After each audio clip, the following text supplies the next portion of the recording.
everyone, and welcome back to the Fashion Feed podcast. Episode 11 is with a guy called Jason Nelson, and he's an experienced fashion e-commerce director. And apart from being that, he's actually my brother-in-law, so it was a pleasure to record it. Jason got me work experience in the marketing department at ASOS about 14 years ago when I was at uni, so we discussed what it looked like to work there all those years ago. Apologies for my computer not being on silent and a little bit of wire jiggling. You'd think I'd have that sorted by episode 11, and there's a slight technical glitch towards the end, but hopefully there's still lots of content for you to learn and enjoy. In this episode, we discuss Jason's career history spanning ASOS, Coast, Tesco, Joseph, Hobbs and Thomas Pink, and he was worried about sounding like a dinosaur, but I don't think there's any getting away from it when you've worked for that many brands. Maximising your reach in the most cost-effective way possible, using social channels to build a community rather than sales, what an omni-channel business looks like and how that improves profitability, how he helped launch Tesco clothing online and the brand Joseph, what happens to a business when you try and deviate from your core customer, how he redesigned a site to improve their conversion, how to use email marketing to communicate with your audience and understand what their preferences are, and effective ways to get a high ranking on Google and the differences between SEO and PPC. If you enjoyed that episode, I'd be eternally grateful if you could leave me a review on Apple Podcast. It will take less than a minute and means more people can discover the interviews with inspiring guests in the fashion industry. You may have already subscribed to this podcast, and if you have, thank you so much. It's totally free and means it will automatically land into your inbox every fortnight so you never miss an episode. So thanks again for listening, and I hope you enjoy my chat with Jason.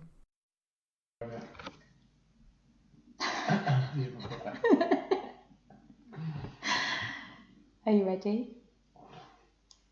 Just taking a drink. You don't have to be professional. Okay. You've got your organic Prosecco. It's delightful, isn't it? In Islington. Living the dream. N1. N1. So, welcome to the podcast. I feel like this is going to be funny because Jason and I know each other very well.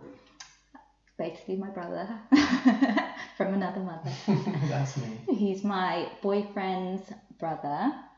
So we've known each other for about 15 years now. You've been together for 15 years. I think it's time to stop calling him your boyfriend. I want to be like 95 and call him my boyfriend. Why not? He'll keep me young. So tell everybody who you are, other than Kieran's brother. So other than Kieran's brother, I'm Jason Nelson. I'm Director of Ecommerce. I've been working in the crazy world of e-commerce for about 15 years now. How crazy are we talking? We're talking really crazy. Primarily in fashion retail. That's where my mastermind subject would be, if I ever had one. If I could answer any questions on any subject fairly confidently, I think that's probably the only one I could choose. Would it? Yes. Nothing else? Be it. Nothing else. Not organic Prosecco? Maybe organic Prosecco. You just put me to the post on that one. Yes. So, how did you get into the industry? I got into the industry because when I graduated back in 2000, I worked for a company called Entertainment Marketing that was owned by Nick Robertson, who then went on to set up ASOS, or as seen on screen as it was called back then. So 2 or 3 jobs later, I was working in telecoms doing their online marketing. Just so happened to be in the same building as Nick Robertson's ASOS, which was still a very small company at the time. Bumped into Nick again, hadn't seen him for a long time. And he pretty much offered me the job in the elevator, which was quite nice. I remember because I'm going to put in the intro about how we worked together all that time ago. Oh, yes. And got me some work experience at ASOS. Was it in the PR department? No, marketing. Yeah, it was in the marketing department that you were supporting. And how many people were on the team? It was like 4 people? There was 4 people. So there was myself at the time. I was the marketing manager. I had a marketing coordinator. There was a PR manager in Amy Davis and a PR coordinator, and that was the team. So, yeah, and then the room with all the samples in. It was my job to tidy that. And I remember I had to go through all the magazines and highlight wherever ASOS had been featured. You were very good at that job. It was a highly skilled job. And I thought, but that would not be a job now, because they're basically in every single magazine every week. Well, yeah, I think it would be more than a full-time job for a team of 12. Yeah. I imagine they work with a media monitoring agency who would just provide them with all of their cuttings and their references. But my laminated catalogue would not do anymore. I'm sure it's still there in the vault somewhere. Yeah. But yeah, I mean, back then there wasn't a lot of money to be bringing in agencies. And it was free labour from me. We got free labour from people who were keen to come in and be part of the exciting world at the time that was ASOS. So that was great. And it was really exciting. Like, even back then, I can remember there was a real buzz in the office. Yeah, it was a fun place to work. It was one of the things that I really enjoyed about it, and actually it's been quite difficult for me ever since then to find another company that has the same amount of energy and buzz, and not just because they were growing 100% a year, but there was just a real sense of we're all in it together. There's something special happening here, and we're all part of carving out what this looks like. Yeah, it was a really fun place to work, and I think because it was such a small team as well, like you were all working on the same page. Like you say, now there's probably 35 people that are doing that job, and it would be quite hard to all move in the same direction.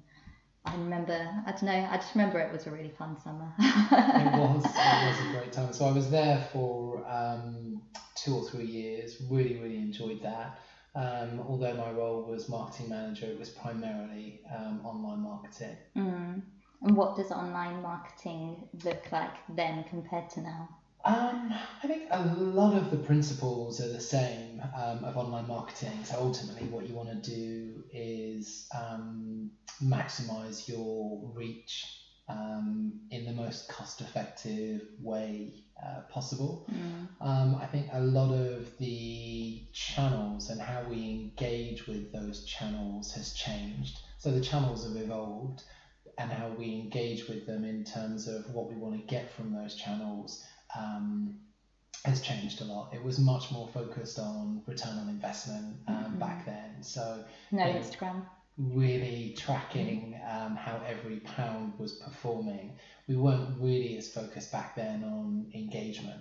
We were very excited by social growth, so the amount of people who were following us on Facebook at the time, but we weren't really using that as an indicator for success. It was all about driving sales. And actually what we found then, and what I still find today, is that social is much more about engagement. That for me hasn't changed. It's not about driving sales, because if you try and create an ROI on your social channel, I think you'll only be disappointed.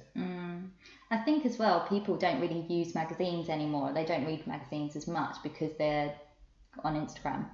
And then you think, well, you've got to use that in the same way that people are using it for fun and entertainment rather than being sold to. And I know so many people, including myself, when you're on Instagram and you see like ad or sponsored, you almost blink and miss it. Like you don't even want to look at it. You're like, this is not going to be of interest. And so it's like you say about building genuine engagement rather than I would say so. And also it's really interesting if you are working with an agency and they're managing your social. What they'll talk about a lot is the opportunity to see the OTS.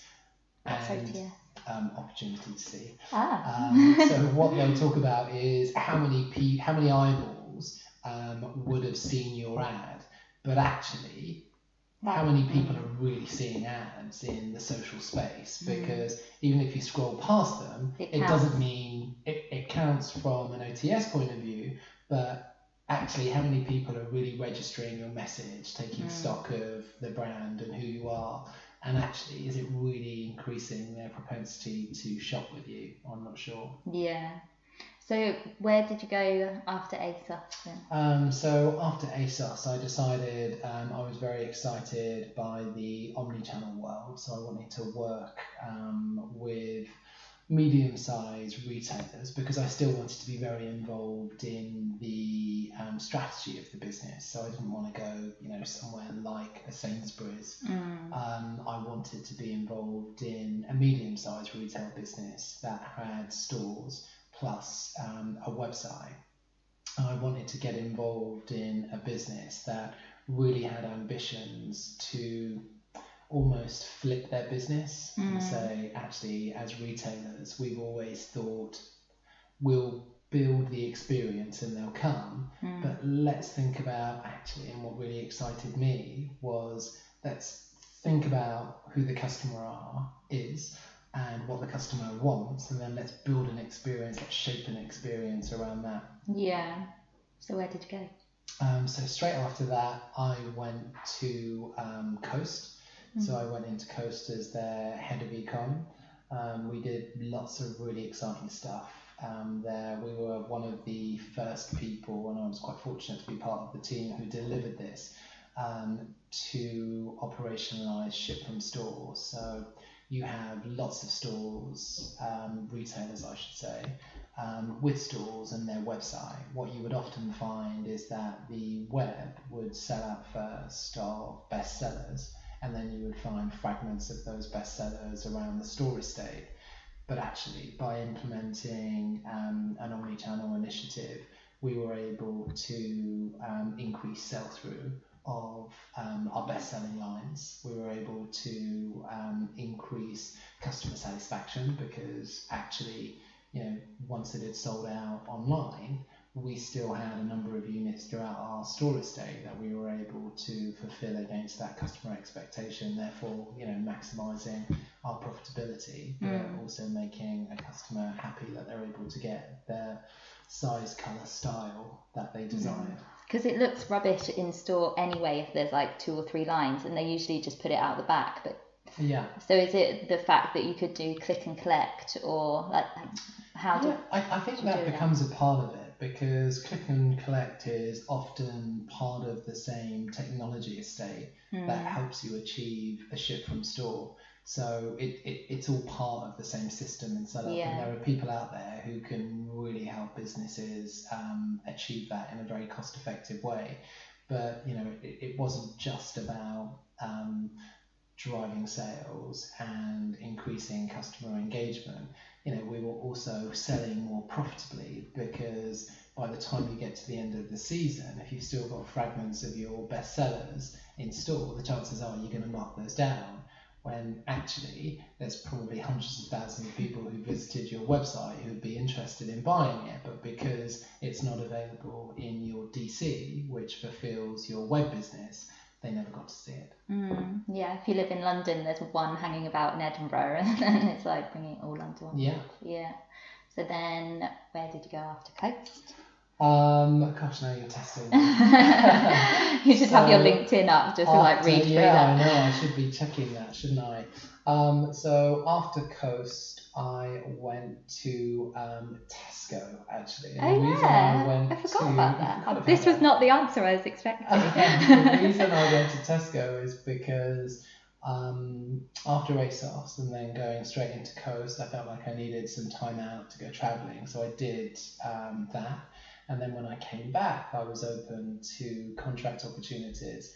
And at the time, Tesco was setting up their online clothing business. Whereas before that, it had always been about grocery and it was about music, which I don't think they have. It's not a thing anymore. They don't have that. Let's buy a CD online. You were so terrified of sounding like a dinosaur, and now you just dropped yourself in it. I just achieved that in one failed swoop. Yeah. So I worked very closely with the people who were selling CDs at Tesco at the time. So they created a team to launch their online clothing business, and it wasn't just about the Tesco clothing business at the time. They wanted it to be more of a boutique.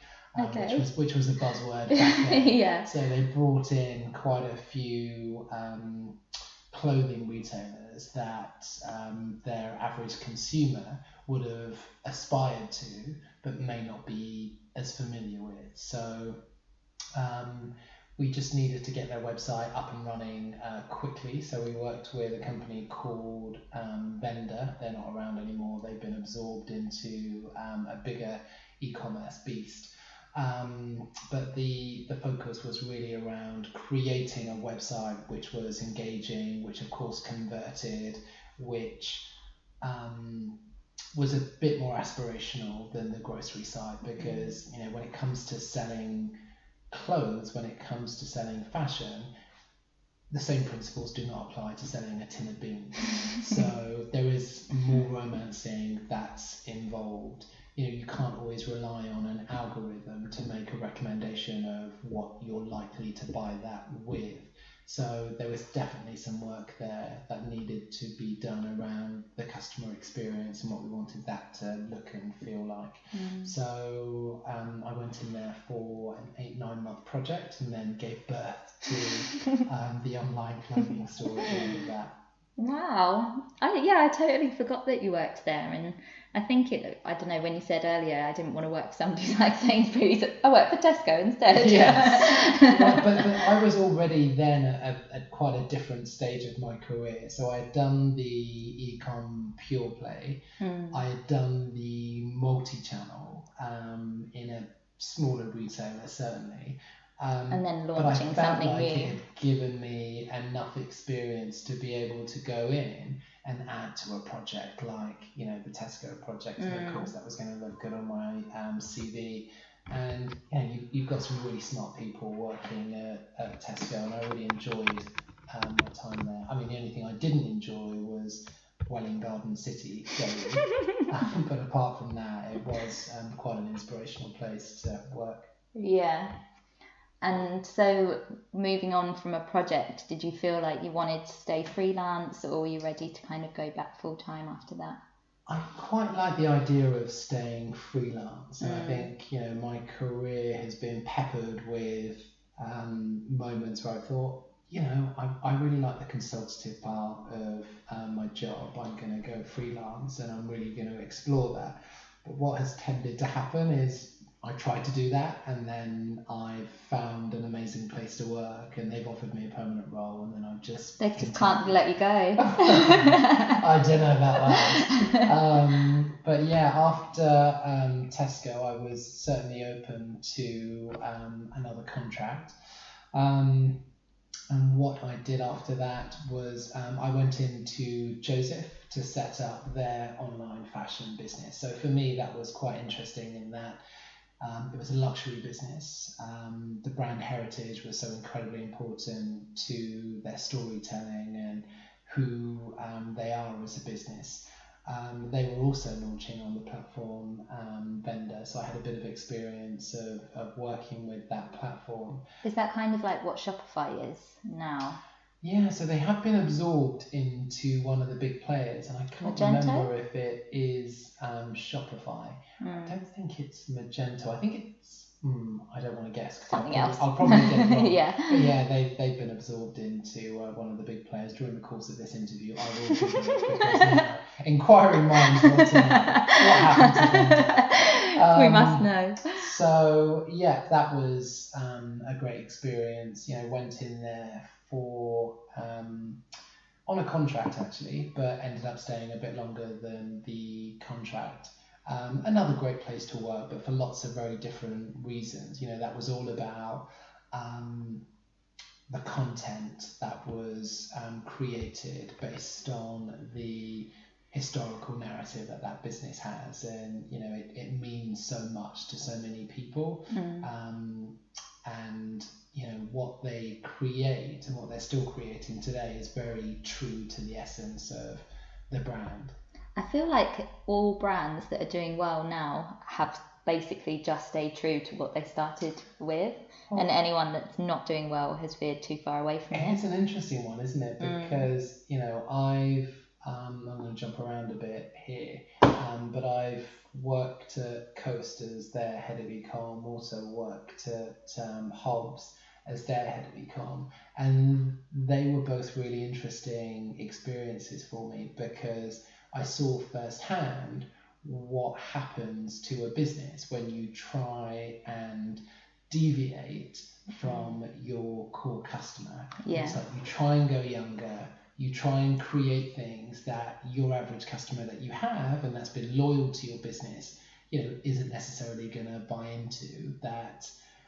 The images that you're creating doesn't necessarily speak to them anymore. And I think it's elements like that where the strands, the threads of your business, I think, start to fall away. Yeah. And you start to lose their loyalty and they start to look elsewhere for a brand that really understands them. So they lose faith in you and doubt you. I think they just feel like, you're interested in a customer that isn't them anymore. So when I was at Coast, we definitely had a customer who wanted a bit more arm coverage on a dress, wanted something that was a bit more flattering. That's such a polite way of putting bingo wings. But we decided that actually we wanted to go a lot younger, so the models were in their teens rather than their mid-20s. And again, it's quite, just as a side note, it's quite important for a brand like that not to be, and I should be careful what I say because they've actually gone quite young again. It's almost like they've gone full circle back to mistakes they've made previously, and they perhaps won't necessarily feel like what they're doing now is a mistake, but check the archives. But what they had done was they tried to go very, very young. So the skirts were shorter, the dresses were shorter, there was less coverage around the arms. The dresses were tighter. There was less of a focus on the quality of the fabric, and there became more of a focus on a keen price point and attracting that younger customer. And actually what they saw was a detriment to sales performance. So we learned very quickly as part of the senior team there that we had to go back to the Coast heartland, and that was really good quality knitwear that supports amazing occasion dresses, and don't forget your bridal business. Yeah. And if you could get all of that right in a season, then you'd have a successful season. And it was interesting at Hobbs because they did something similar. So they had an NW3 range, which they very quickly got rid of after several seasons. But what they was that meant to be like their cool collection? It was supposed to be the younger, a bit cooler. But I think it just ended up diluting the brand. And actually, their core customer was an older woman with good taste. She liked great quality in fabric. She wasn't interested in a throwaway £2 or £3 t-shirt, certainly not from Hobbs, perhaps from elsewhere, and that's fine because we do go through life as consumers. More eclectic. Precisely. We don't, just because we shop at one brand, that doesn't mean that's entirely who we are. A life outside of your brand, so they might just come to you for knitwear or just come to you for bridal dresses, or but then they might go somewhere else for the £2 t-shirt. I mean, they're probably buying the £2 t-shirt. Don't try and sell them the £2 t-shirt. I don't think from a brand point of view that's what they're coming to you for. Yeah. I mean, when you're saying about Coast, I'm pretty sure they've gone into liquidation. Well, what's happened with them recently is they just do wholesale. No, so they've still got the website. I think they are now in a couple of wholesale stores, so they've still got their concession business, but they've been merged into Karen Millen quite recently. Yeah. But it's I think it's a business that still has a massive potential, but and for me that's what I find really interesting in my work life, going into a business, stepping back and just thinking about strategically, how does that need to be, how could that be shaped to be able to deliver against the customer expectation and the customer need. And actually, if you can do that as a business, if you can do that as part of a senior team, then that really should translate into sales.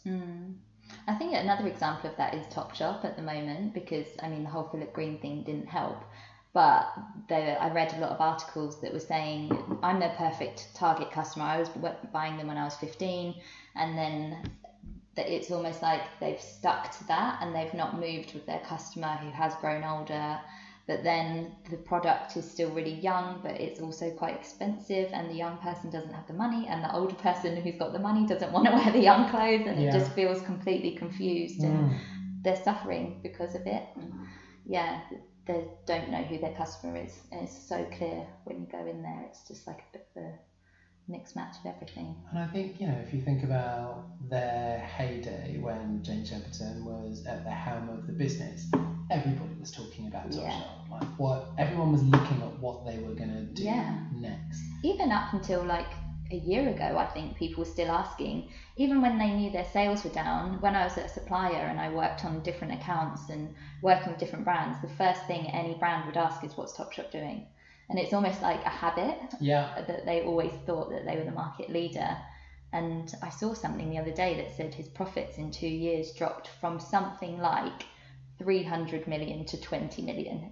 I don't know if it's quite that, but it was pretty much that gap. And I think surely at some point in that 2 years you could see it going down and you want to do something about it. It might have been an indicator that you might want to shift your strategy. A slight pivot maybe. I know. But I mean, that's the perfect example of knowing who your customer is. And also, I think, something like Topshop does become a victim of its own success. Because I think that model has now been emulated by so many brands. And they can all do it really, really quickly. They've all got a great understanding of who their customer are. And I just think we're seeing businesses like Boohoo, like Misguided, really, really grow significantly and start to take a significant share out of businesses like Topshop. And it's interesting, when I used to work with Nick Robertson at ASOS, he said, don't worry about the ASOS.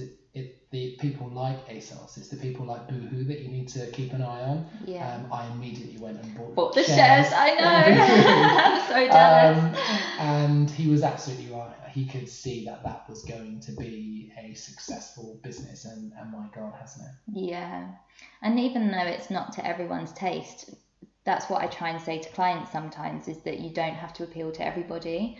And Boohoo are another example of that, because some people hate Boohoo, but that means that some people are obsessed with them.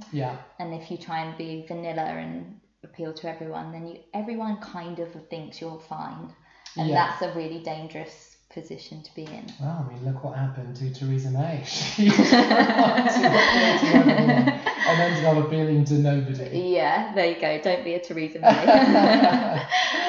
Okay. Let's go back to your LinkedIn profile. I went to Hob, so I was back to contracting. So I was there in 2014 for 9 months. So I forgot how many jobs you had. I was pretty sure we were going to go ASOS Coast and then the next one. I was like, there's so many. I think I'm older. You're like a brand whore. I think I'm older than I look. Check my Facebook profile in the bio. How old's the picture? So I took that back in 2002. First day on the job at ASOS. But so I was then at Hobbs, which was a great experience actually. I think I've been really fortunate with a lot of my experiences in that it was another fantastic brand to work for, a brilliant business doing some really interesting things. They were working with a very small niche web platform at the time. I think they've now gone over to Salesforce.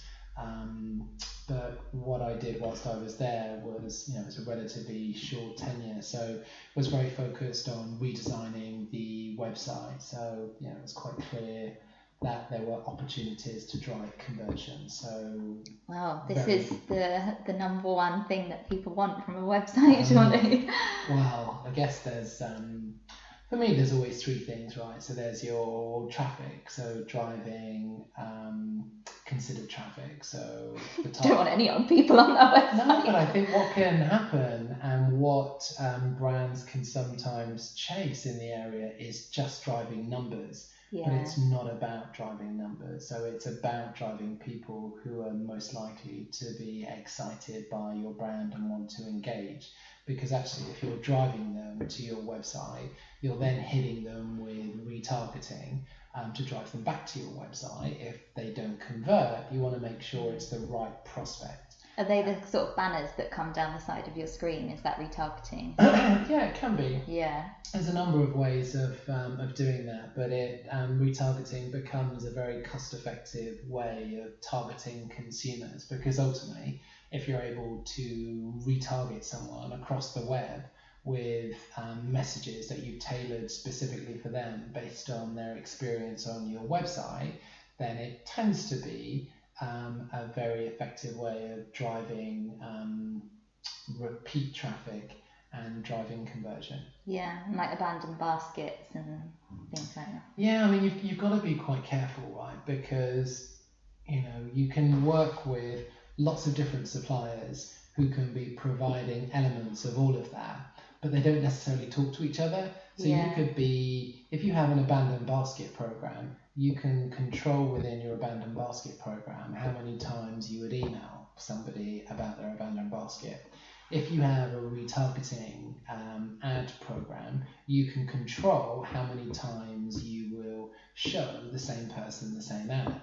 Yeah, so you don't want to be annoying or Precisely. desperate. If you've captured their email address, you can control how many emails you send them. Yeah. But what very few people are doing is taking a holistic view on all of that. So they're getting like almost spammed from well, they're all getting different bombarded angles. because as a brand owner, what you're not able to do is really control how they're seeing your brand with which frequency, because actually you could be emailing them once a week, but you could be sending them a retargeting ad throughout the day. They could be getting abandoned basket emails from you, and then they could unsubscribe from your email. And I would say that's the most effective place to keep somebody engaged, right? Because a lot of businesses would look at email marketing, and it really should be driving at least 20-30% of your total sales if you're doing it right. Yeah. So it's really important to keep people engaged at that level. So you just really need to be careful about how you're communicating with and engaging your audiences. Yeah. So if number one was traffic for conversion, what's 2 and 3? So I would say, I wouldn't say one of them's any more important than the other, but I would say the 3 key things are traffic, conversion, and ATV. What's ATV? Average transaction value, so average basket value. Some people call it ABV. And sort of like upselling to. Yeah, and that's what would be impacting on your average basket value. So, why not try this with this? Yeah, so if you're on a Magento or if you're on Shopify, both of those platforms would have a plugin component where you can quite easily show recommendations to people based on what other people purchased who purchased that item. But I think in the fashion space, that's where you need to be a little bit careful, because I think you should still be adding the authority to the user experience and saying, okay, if you're buying this dress, then complete the outfit with these sandals, and let's still do this really, really well. Let's pause it. This is how you complete said next, and I was like, meh. They've still got all of the right principles to deliver a great shopping experience. I think it could look a bit more premium, but I think from a commercial point of view, it does what it needs to. But what they're great at doing is helping you complete an outfit based on their fashion authority. You bought this, we think you might like this. I remember when I was working at Asda on boyswear, and there was that plugin, whatever they had, was definitely broken. And people were just sending screenshots of what was happening down the side, and it was like you added a dinosaur costume, say, and it was like, why don't you wear this with some grey school trousers? It was just so messed up. So make sure you keep an eye on it. Yeah, but that's why you can't just rely on an algorithm and a system. You need a content team or someone who's responsible for your content who's managing that. And what you can do in any platform worth its salt is you can go in and you can control that. So for each product that you're selling, you can control what is shown to complete the outfit. Yeah. And when you mentioned email marketing before, when you said, if it makes 20 to 30% if you're doing it right, I have a lot of people that are terrified of sending emails. They've got a list, or they're terrified of building a list because they don't want to add to, it almost becomes irritating sometimes, like, I've got so many emails, and they're just adding to their inbox.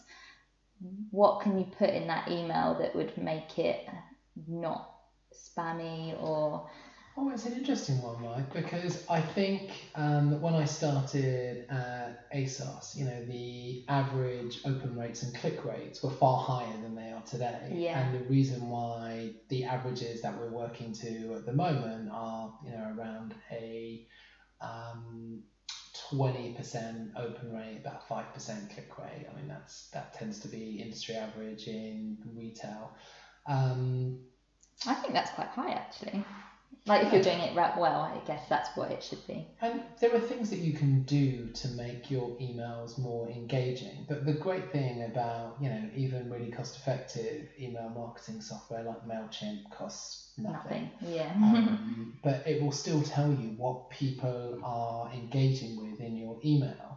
So, it's not necessarily a cookie cutter approach for every single brand, but you have to take the time to look at what they're clicking at, and perhaps more importantly, what aren't they clicking on? And that's what you need to start tailoring your content around. If you're able to start doing things like asking people how often they want to get an email from you, so they're not having to get an email from you 3 times a week. And what's really interesting, and I've tested this in numerous businesses, what you often find, actually I'll personalize this, what I've often found is the more emails you send, the more revenue you make from emails. Really? And what you don't always find is, what you're putting in those emails is selling, but what your email does is it just serves as a reminder. Like showing your face. So it's like, I was just thinking about buying a new dress, and I just got an email from someone I know is a fantastic fashion retailer. I'm going to click and I'm going to buy something. So make them curious. It's not, but it's also not necessarily about what is in your email.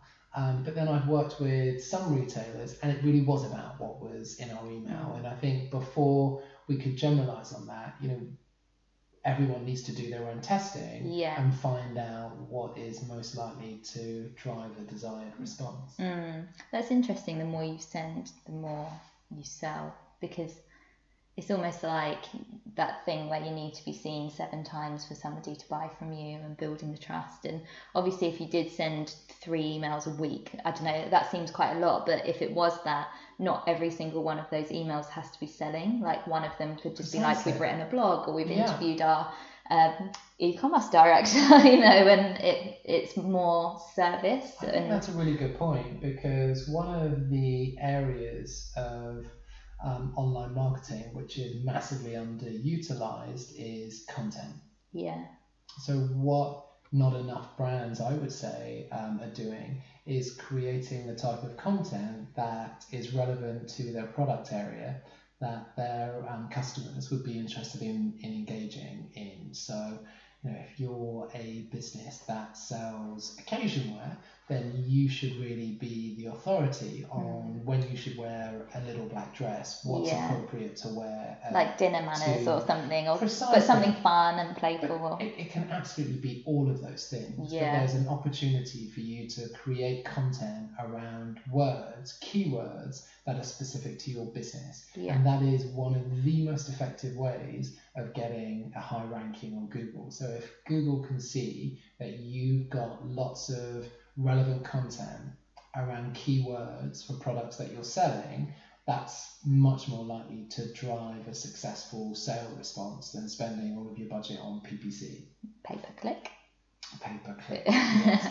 It's quite difficult to get right, and you need to spend a fair amount to really see, to really get any traction there.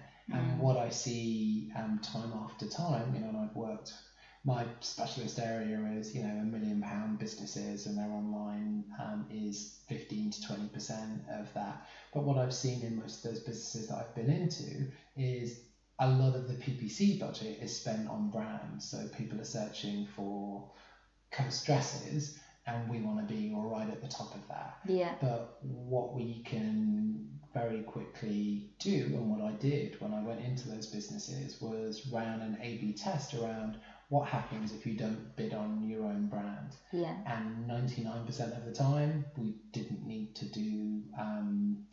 pay for that click, because that click was coming anyway. Yeah. So what we were able to do then is take that budget and use it somewhere where it's more likely to deliver a tangible value. Yeah. So what's the difference between PPC and SEO? Well, SEO is really about making sure that your website is using the right terms for your products, so that when Google, for example, because there are a number of search engines, but Google is the most important one. Yeah. When Google indexes it, it finds keywords that it thinks is relevant to your product, and that's how, in a very general sense, it determines how relevant you are and where you should be placed in a natural search ranking. So that's SEO, and it's not just about the content on your site, it's also about backlinks. So have you got other websites linking to your website using appropriate terms? Because what Google will do is it will apply a domain authority to all websites.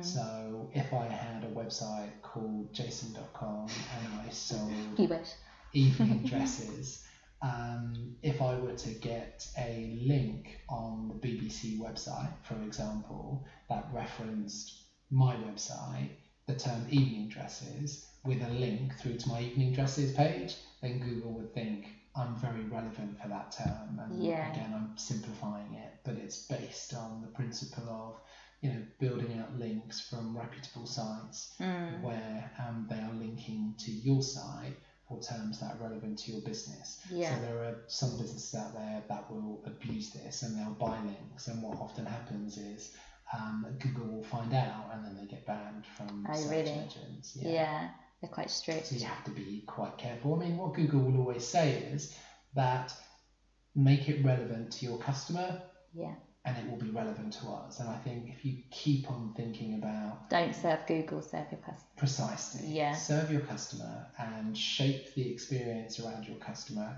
and Google will find you and they'll like it and they'll find it relevant. So I guess it's about doing a bit of your own PR as well, and putting yourself out there to other people, and maybe suggesting you write guest blogs for other people that maybe have a higher traffic than you do to drive the traffic back to you. Yeah, and there are lots of free tools out there where you can go and find out what the most relevant search terms are to your product. Because once you've got that information, you can then start shaping your product names, make sure that you're repeating the right terms in your product descriptions.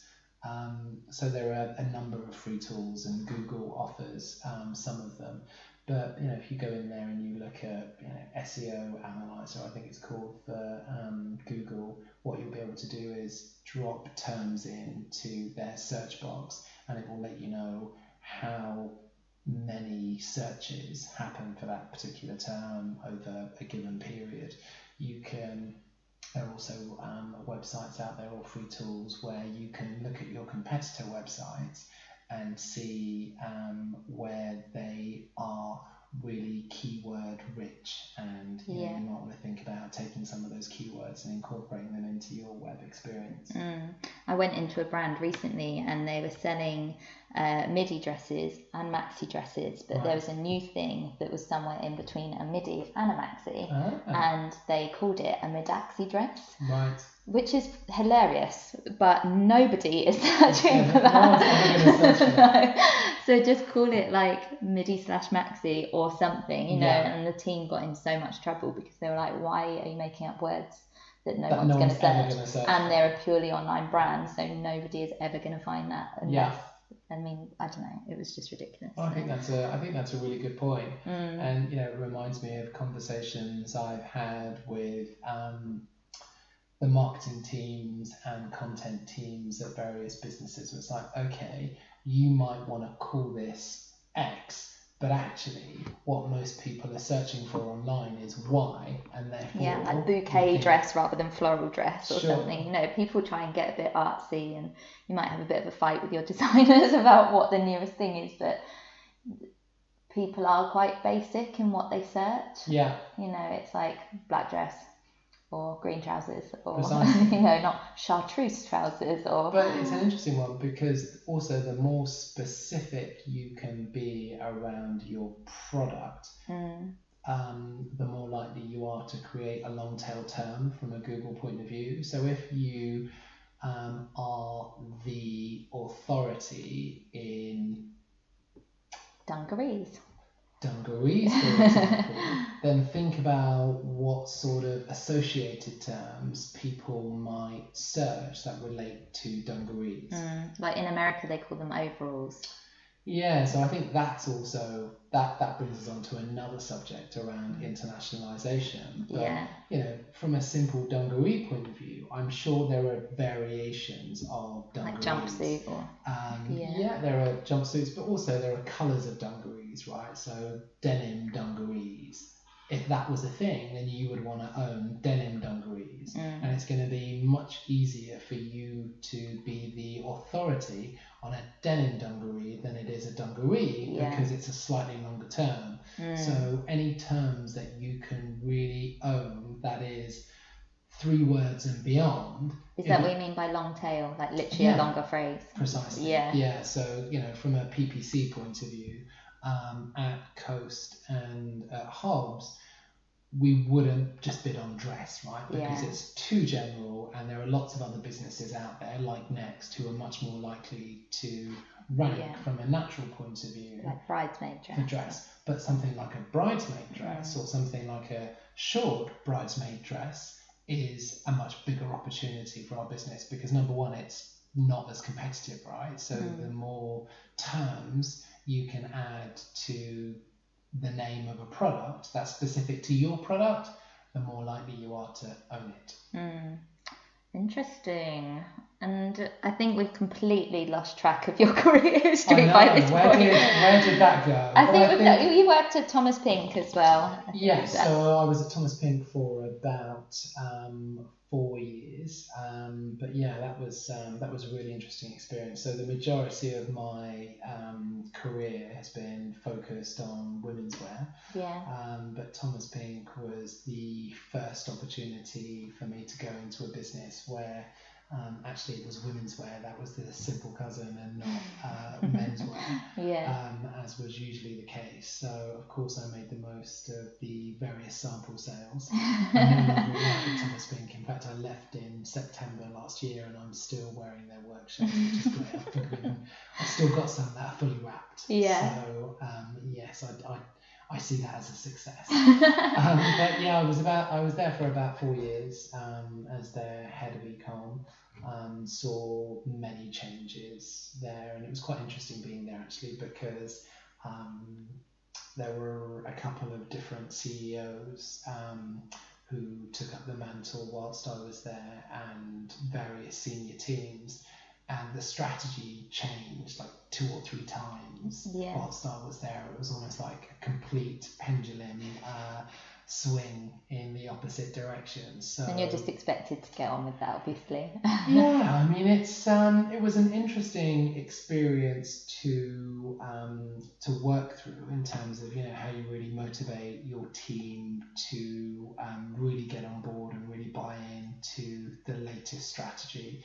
But for me, it was they were experiencing the same problem that I've seen in every one of the businesses that I've been in, probably apart from ASOS and perhaps Joseph, where they didn't really understand their customer and decided that they wanted to go after a brand new customer. Okay, that always makes me feel a bit nervous, like my stomach twitch when people say that. I think that's quite a bold move, but I think what often happens is businesses want to grow year on year, and ideally they want that to look like a healthy growth number.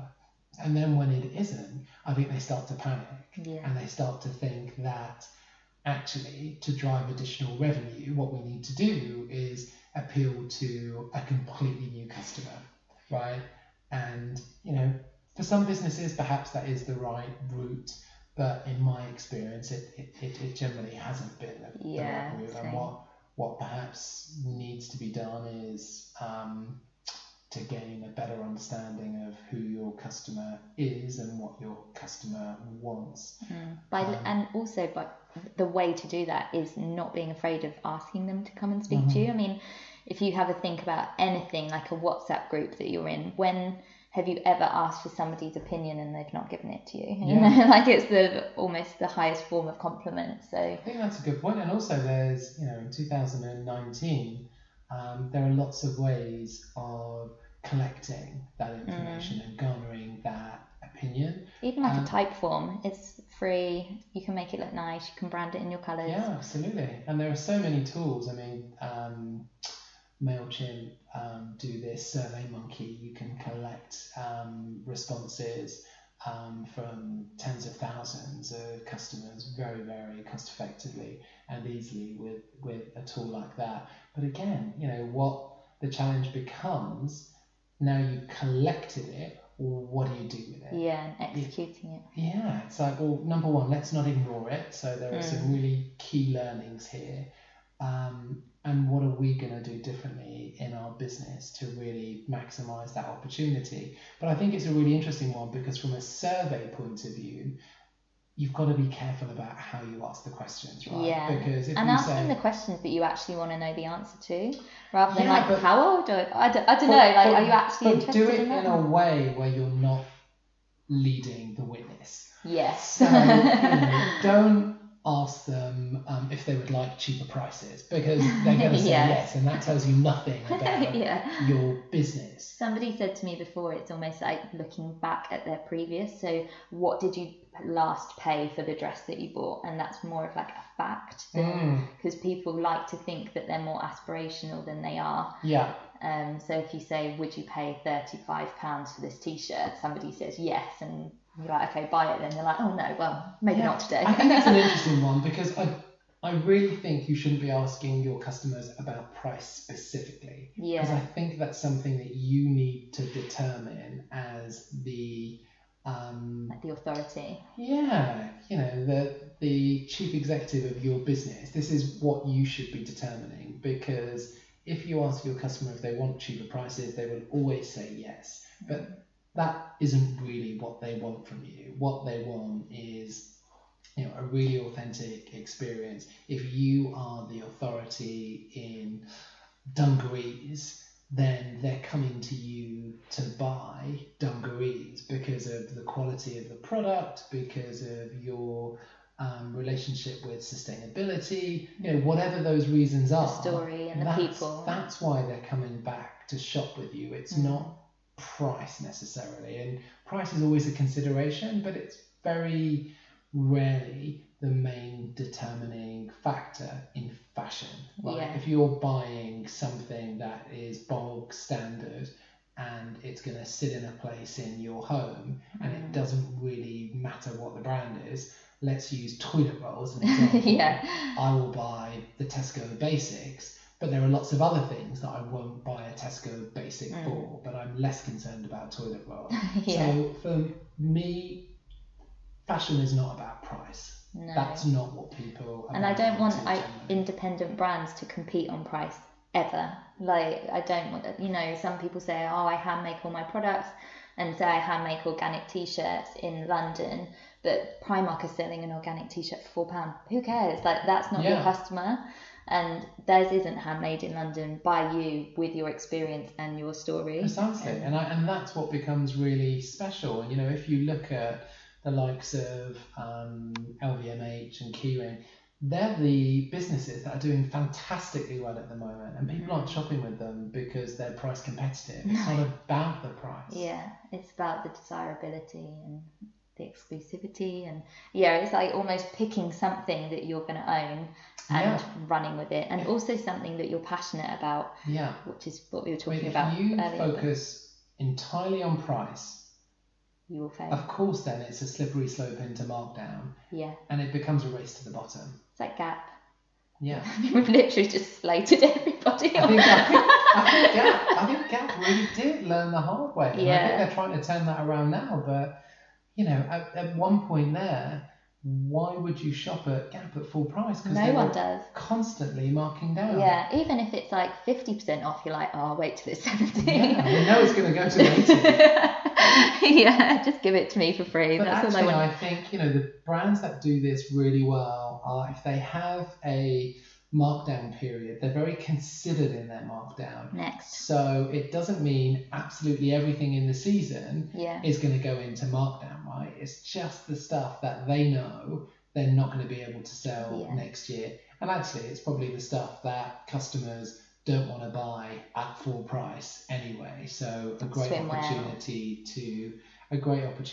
to shift it at the end of the season. But I think the businesses that are doing this really well, they're not marking down everything, and they're not marking down consistently. Yeah, I remember when I was working at Next, and the Black Friday thing came over to the UK, and everyone was like tearing outside Marks and Spencer's, and they were offering something like 50% off on Christmas Eve, and the queues were out the door, and everybody was pushing Simon Wolfson to do it, and he was like, refused. And he said, we do Boxing Day sales. I'm never ever going to go into discount before Christmas Day. And it's worked, because now Black Friday is not even a thing. Yeah. And that was only probably like 8 or 9 years ago. Sure. And it's already lost its appeal, and he's kept his dignity. And good for him. Yeah. And next sales are still something that people look forward to, and they know. Do people still queue around the block for that? I don't know. I've been back in the day. Like people coming out of nightclubs and people going into Next. I remember getting in a queue for the next sale, and then just being so excited to finally get in.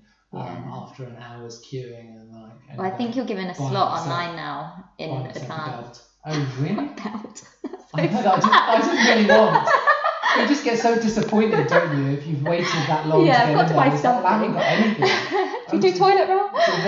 Do they give away slots online? That's amazing. Yeah, especially if you're like a VIP customer, you get priority on the slots. That's amazing. Yeah. Superdry do that really, really well. So they've got a store in the West End, and they've always got a queue outside their store from like Thursday and over the weekend, because they manage their drop estate brilliantly, and their customers know that the new stuff is coming out on a Thursday, and that's when they start getting the queue situation. And I think the queue situation itself creates a buzz and a bit of excitement, and then you get the tourists walking by, and they're going, oh, why are they queuing outside that shop? It must be a great shop. People are cheap. Yeah. So I think there's real value in that, creating that level of desirability. Yeah. Well, I think before we slate anybody else, we should end on a high with someone like Superdry. But yeah, thank you for sharing your experiences. I feel like this is probably the most serious conversation we've ever had. But yeah, thanks for the organic Prosecco and the chat. Wow, thank you very much. It's been a pleasure.